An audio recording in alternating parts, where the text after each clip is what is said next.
Very very welcome to all साथियों। Exam fighter number 1 पर आप सभी का बहुत बहुत स्वागत है। और आज हमारा संडे है और संडे को आप सभी के लिए सुपर संडे बनाने का हम प्रयास कर रहे हैं। और आपको बैक टू बैक अभी 3 क्लास मिलेगा जेटेड का।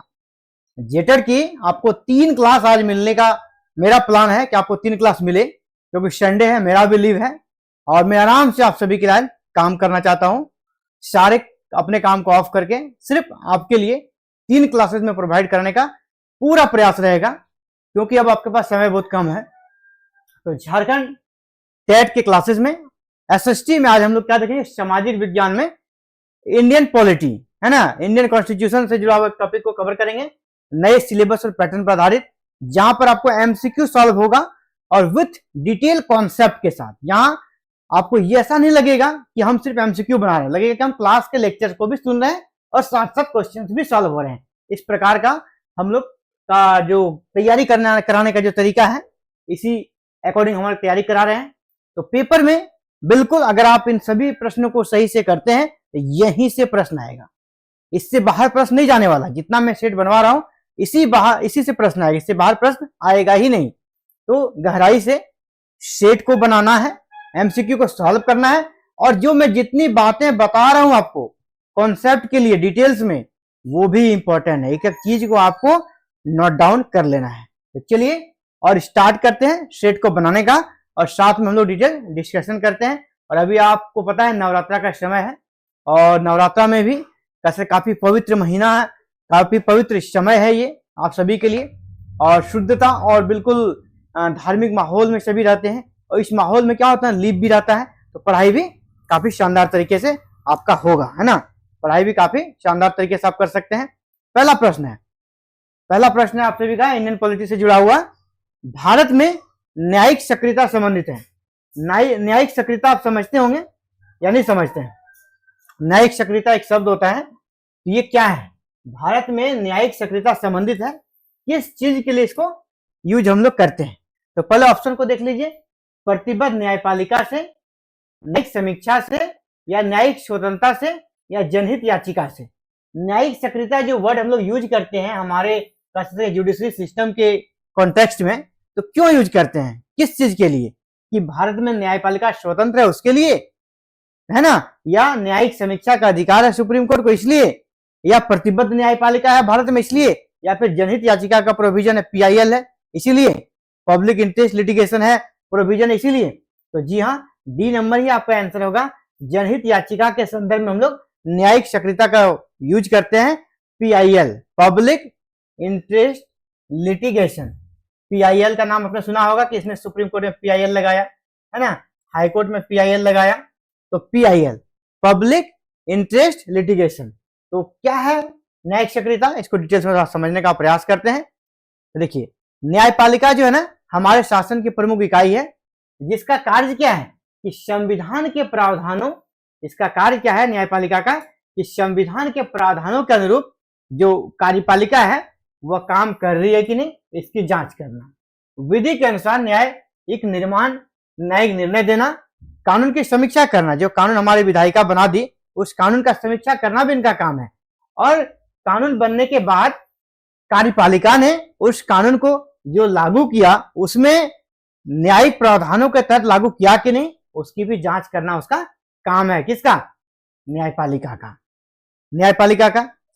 ये तो सामान्य सा प्रोविजन है, लेकिन कभी कभी क्या होता है ना, कभी कभी ऐसा होता है कि हम लोग ऐसे देखते हैं कि सुप्रीम कोर्ट या हाई कोर्ट किसी मुद्दे पे खुद ही नहीं पता कि आज जेपीएससी को लगाई फटकार, या सरकार को लगाई फटकार हाई कोर्ट ने, या सुप्रीम कोर्ट ने केंद्र सरकार को लगाई फटकार, यानी न्यायपालिका खुद सक्रिय हो जाती है किसी मैटर। मान ली दिल्ली में बहुत पॉल्यूशन बढ़ गया है ना, और आम आदमी पार्टी कहती है ये केंद्र का दोष है, केंद्र कहता है आम आदमी पार्टी की गलती करने से हो रहा है।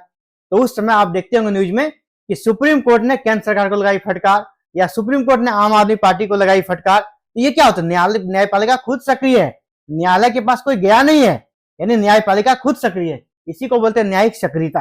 यानी न्यायपालिका जब खुद सक्रिय हो जाए किसी परिस्थिति को लेकर, न्यायपालिका सक्रिय होकर अपना कार्य करती है, इसे ही न्यायिक सक्रियता करें। सामान्य से शब्दों में आप इसे समझिए, जब न्यायपालिका खुद ही सक्रिय होकर किसी काम को करती है इसे न्यायिक सक्रियता कहते हैं, समान सा हो गया। और इसको अलग टर्म में अगर समझने का प्रयास करें, इसको इस तरह समझ सकते हैं, हमारे इंडिया के कॉन्टेक्स्ट में सबसे इसका उदाहरण है, सबसे सटीक उदाहरण है पीआईएल। पीआईएल लोग कहां डायल करते हैं? सुप्रीम कोर्ट या फिर हाई कोर्ट में। सुप्रीम कोर्ट में आर्टिकल 32 के तहत और हाई कोर्ट में आर्टिकल 226 के तहत। तो पीआईएल क्या होता है? Public interest litigation. ये फुल फॉर्म में आपसे पूछ दिया जाएगा, याद कर लीजिए। PIL stands for public interest litigation, which is a legal action that can be filed by any member of the public to address a matter of public concern। यानी अगर किसी व्यक्ति को कुछ समस्या है, उनके अधिकारों का हनन हो रहा है, अगर वो समर्थ नहीं है, न्यायपालिका जाने में वो समर्थ नहीं है, तो वहां उनके बदले में कोई और भी जा सकता है, कोई व्यक्ति भी जा सकता है, कोई संस्था भी जा सकता है उनके अधिकारों को संरक्षित करने के लिए। यही होता है कि पब्लिक इंटरेस्ट लिटिगेशन, इसी चीज को बोलते हैं। मान लीजिए आपके साथ कुछ समस्या हुआ, आप सक्षम नहीं है न कोर्ट कचहरी का चक्कर लगाने में, आप सक्षम नहीं है सुप्रीम कोर्ट और हाई कोर्ट जैसे बड़े कोर्ट में जाकर अपने आवाज को रखने की, तो आपके लिए कोई और आवाज उठाएगा। वही होता है भारत में जनहित याचिका यानी पीआईएल एक ऐसा तंत्र है जो नागरिकों या समूहों को सार्वजनिक हित के मामलों में न्यायिक हस्तक्षेप की मांग करने की अनुमति देता है। यानी आपके मैटर को हम उठा सकते हैं, आपकी आवाज को लेकर हम सुप्रीम कोर्ट जा सकते हैं।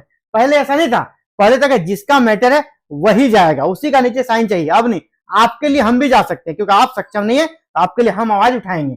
और अभी आप देखते होंगे बहुत सारे कोचिंग संस्थान, अभी क्या हो रहा है कि जब आपके नेट वाले रिजल्ट में समस्या होता है, जब आपका नीट वाले रिजल्ट में समस्या हुआ, तो बड़े बड़े कोचिंग संस्थान गए कि नहीं? सुप्रीम कोर्ट गए, हाई कोर्ट गए। तो क्यों? किनके लिए? स्टूडेंट के लिए। उनका मैटर नहीं था, स्टूडेंट के लिए, है ना, किसी समूह के लिए, पब्लिक इंटरेस्ट में उन्होंने अपना पीआईएल दायर कराया सुप्रीम कोर्ट में। तो जनहित याचिका यानी पब्लिक इंटरेस्ट लिटिगेशन पीआईएल किसी भी उच्च न्यायालय में अनुच्छेद 226 या सीधे सर्वोच्च न्यायालय में अनुच्छेद 32 के तहत याचिका दायर की जा सकती है।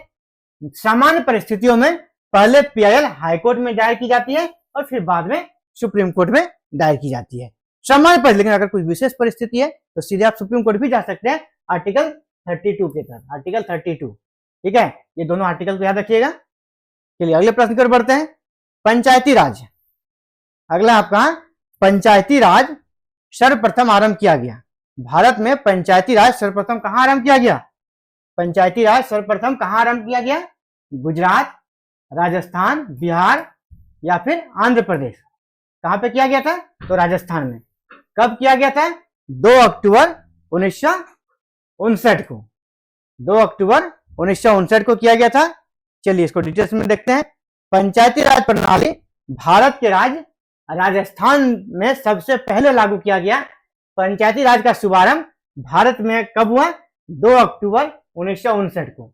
2 अक्टूबर 1959 को हुआ। और कहां हुआ? राजस्थान में।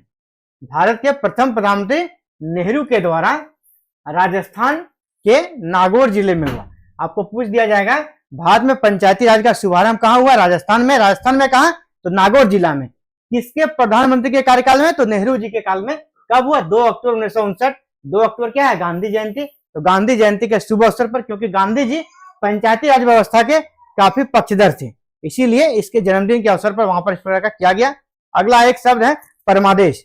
जैसे मैंने जब मूल अधिकार आपको बता रहा था मैं, तो वहां बताया था कि हम लोग 5 प्रकार के रीट दायर कर सकते हैं सुप्रीम कोर्ट में और हाई कोर्ट में।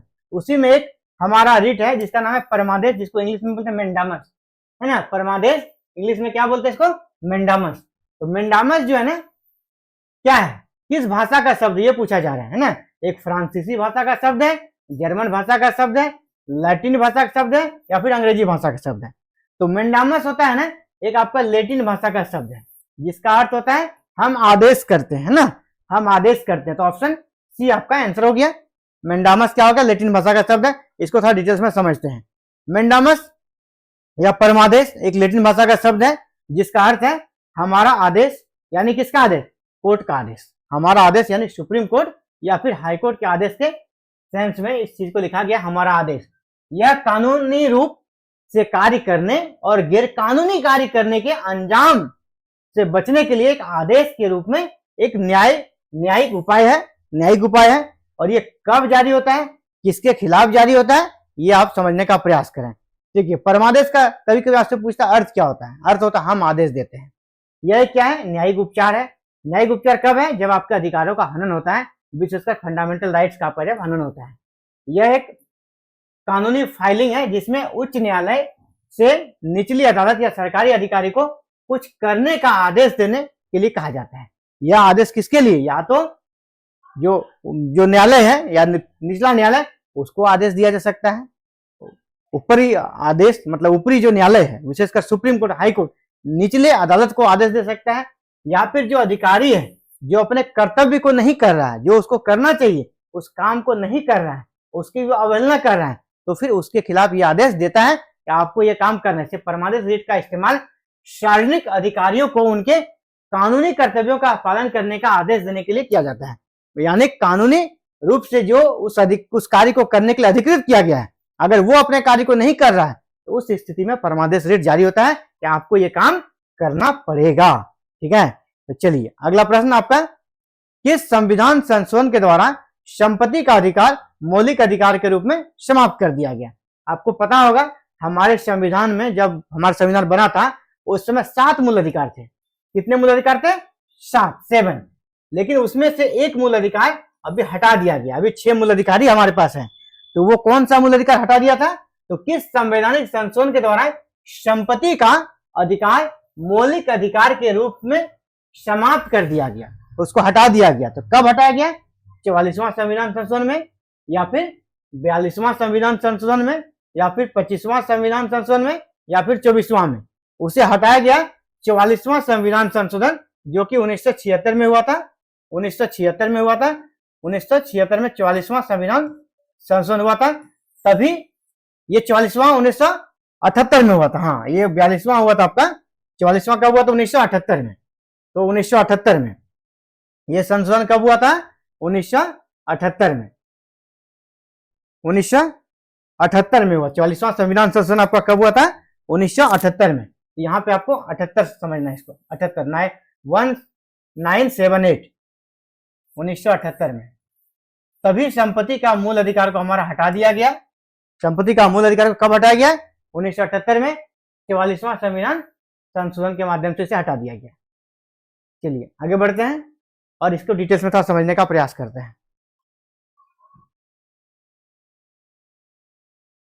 देखिए इसको क्यों हटाया गया।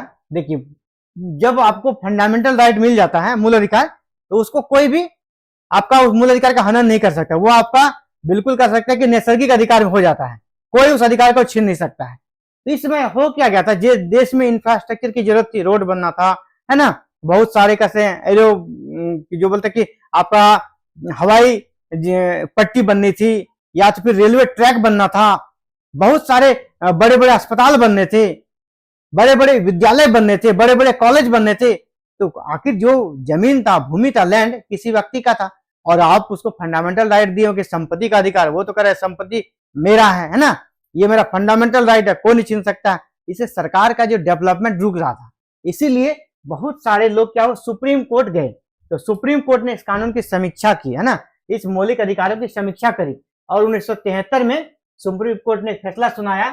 फैसला में क्या कहा, संपत्ति का अधिकार संविधान की मूल संरचना, बेसिक स्ट्रक्चर का एक अनुलंघनीय पहलू नहीं है।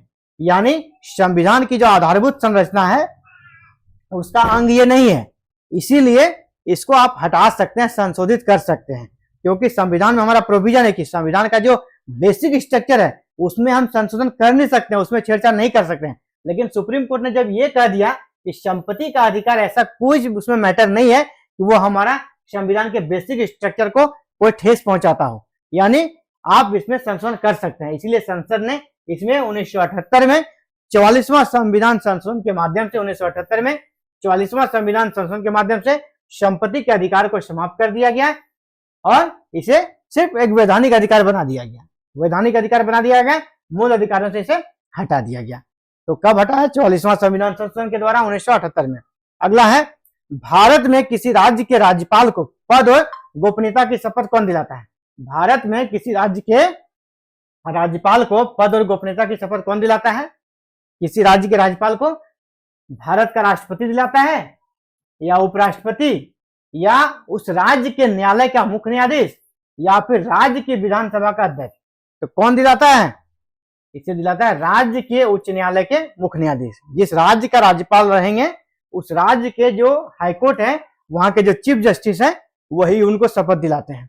अगला है, राष्ट्रपति पर महाभियोग के लिए कम से कम कितने दिन की पूर्व सूचना आवश्यक है?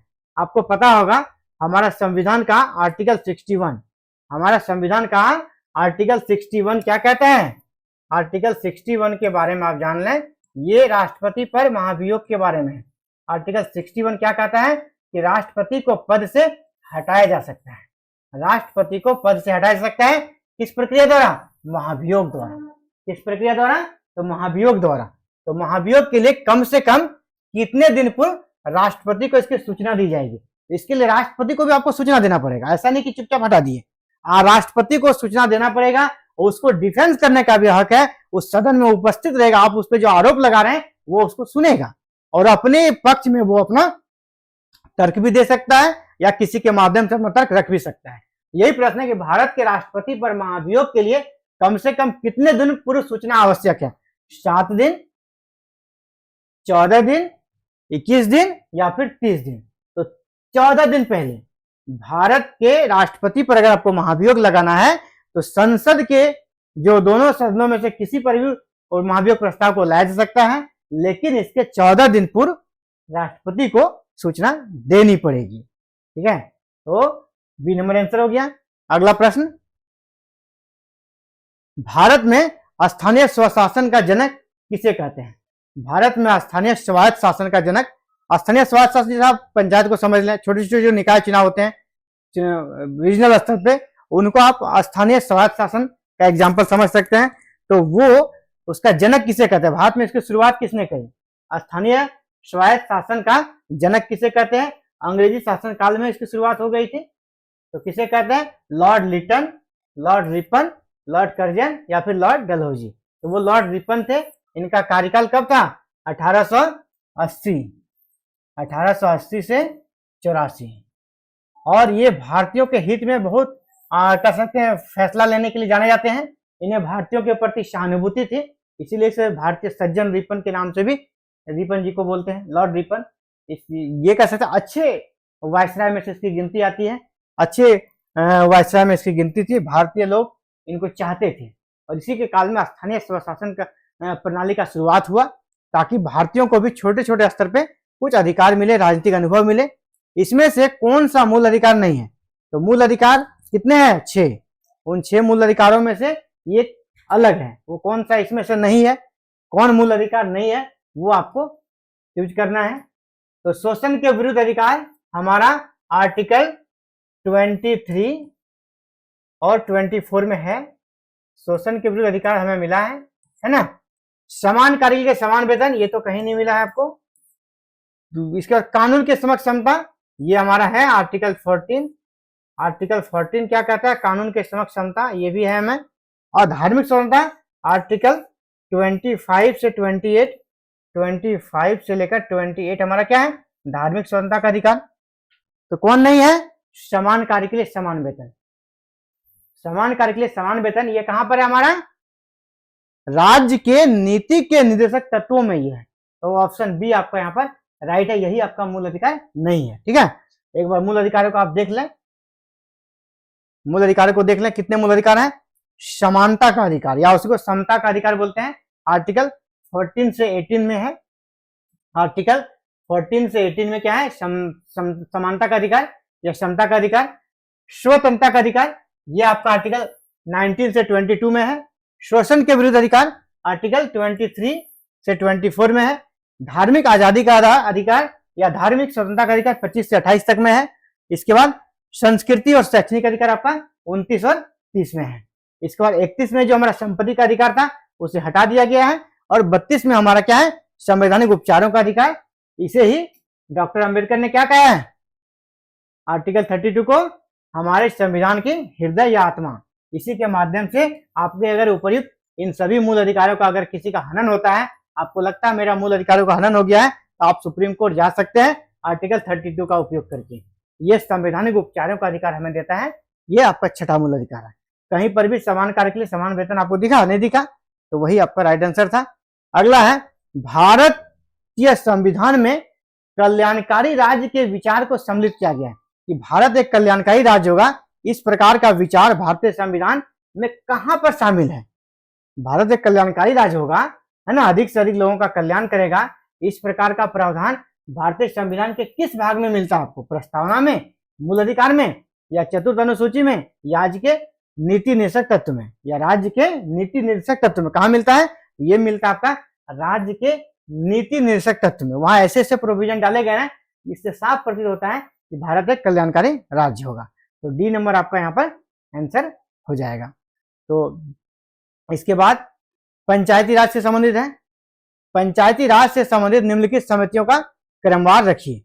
पंचायती राज समिति से जुड़ा हुआ ये क्वेश्चन और नीचे आपका कुछ ऑप्शंस दिए गए हैं। इन चारों ऑप्शंस में से आपको ये चूज करना है किसका सीरीज सही है आपका।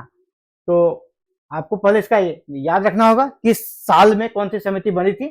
तो पंचायती राज से संबंधित निम्नलिखित समितियों को क्रमवार रखिए, है ना। सबसे पहले किसका गठन हुआ, इसके बाद किसका हुआ, इसके बाद किसका हुआ, इस प्रकार आपको करना है। तो स्टार्ट करते हैं। अशोक मेहता समिति कब बनी थी? आपका अशोक मेहता समिति 1977 में, 1977 में बनी थी अशोक मेहता समिति। 1977 में बी आर मेहता यानी बलवंत राय मेहता समिति, बी आर मेहता बलवंत राय मेहता समिति, ये कब बनी थी? 1957 में बनी थी, 1957 में बनी थी ये। इसके बाद सिंघवी समिति, ये बनी थी आपका सिंघवी समिति 1988 में, 1988 में एमएल सिंघवी समिति। और राव समिति बनी थी 1985 में। अब आप इसको सीरीज कीजिए। सबसे पहले कौन हो जाएगा? बी आर मेहता समिति एक नंबर पे, 3 नंबर आपका यहां पर है, 3 नंबर, है ना। इसके बाद दूसरा अशोक मेहता समिति, ये 2 नंबर पे चला जाएगा। 3, 4 तो एक ही में है ना, 3 तो कहीं पर है भी नहीं, तो आपका आंसर यही हो जाएगा, ए नंबर। बाद बाकी देखने का जरूरत भी नहीं है ना, आपका आंसर ए हो जाएगा। तो सबका कौन सा साल में कौन सी समिति बनी थी, इसको आप जरूर याद रख लीजिएगा, क्योंकि हो सके डायरेक्ट भी आपसे प्रश्न पूछ लेगा, राव समिति का गठन कब हुआ था, या फिर एमएल सिंघवी समिति का गठन कब हुआ था, बी आर मेहता समिति का गठन कब हुआ था। सीधे एक एक से भी प्रश्न पूछा जा सकता है, या फिर सीरीज करने भी दिया जा सकता है। तो ये तो पूछने पर डिपेंड करता है, लेकिन अगर आप इसको डेट याद कर लेते हैं, या आप सारी समितियों को देख लें एक बार, इसको स्क्रीनशॉट ले लें या फिर नोट डाउन कर लें। बलवंत राय मेहता समिति 1957, इसके बाद अशोक मेहता समिति 1977, उसके बाद राव समिति 1985, सिंघवी समिति 1986, केंद्र राज्य संबंधों पर सरकारिया आयोग 1988, पीके थुंगन समिति 1989, हरलाल सिंह खर्रा समिति 1990 और हनुमंता राव समिति 1983। ये सभी पंचायतों से जुड़ी हुई समितियां है ना। पंचायतों से बीच में एक आपका केंद्र राज्य से संबंधित समिति घुस गई है, बाद बाकी सभी समितियों का संबंध पंचायतों से है। इनका आप ईयर को जरूर याद रखें। और चलिए, अब आपका आज का सेशन कंप्लीट है। तो झारखंड टेट के क्लासेस में आज हम लोगों ने एसएसटी में पॉलिटी के सेशन को कवर किया, और पॉलिटी में हम लोगों ने क्वेश्चंस को भी सॉल्व किया विद डिटेल डिस्कशन के साथ, कॉन्सेप्ट के साथ। और जिस प्रकार क्लासेस हो रही है, अगर आप लगातार कंटिन्यू बने रहते हैं, एसएसटी में 60 में आपको 50 प्लस, है ना, 50 प्लस मार्क्स 100% आएगा। कोई गारंटी इसमें क्या बोलते हैं, इसके लिए कोई भी आपको शक नहीं करना है, संशय नहीं करना है। आप लगातार क्लासेस करते हैं तो आपको 60 में 50 प्लस मार्क्स आएगा ही। अगर आपने और भी थोड़ा एफर्ट लगा दिया तो 60 में आप 60 प्रश्नों को सही करने की स्थिति में रहेंगे। अगर ह्यूमन एरर ना हो तो 60 में आपका 60 मार्क्स भी आ सकता है। ठीक है, ये जो दे रहा हूं क्वेश्चन, ये क्रीमी क्वेश्चन है, किसी न किसी टेट एग्जाम में आया हुआ क्वेश्चन है, और वही सारे प्रश्न बार बार यहाँ पे पूछे जाते हैं और पूछे जाएंगे। और जो मैं डिस्कस कर रहा हूं उन सभी चीजों को भी आप नोट डाउन कर लें, वहां से भी प्रश्न बनेंगे। ठीक है, तो चलिए आज के लिए इतना ही। मिलते हैं फिर से एक नए क्लासेस में, आज ही मिलेंगे पुनः और एक दूसरे क्लासेस में। Thank you very very much. For watching this video and connecting with exam fighter number 1। जय हिंद, जय भारत। आप सभी को नवरात्रि की पुनः बहुत बहुत शुभकामना। जय हिंद, जय भारत।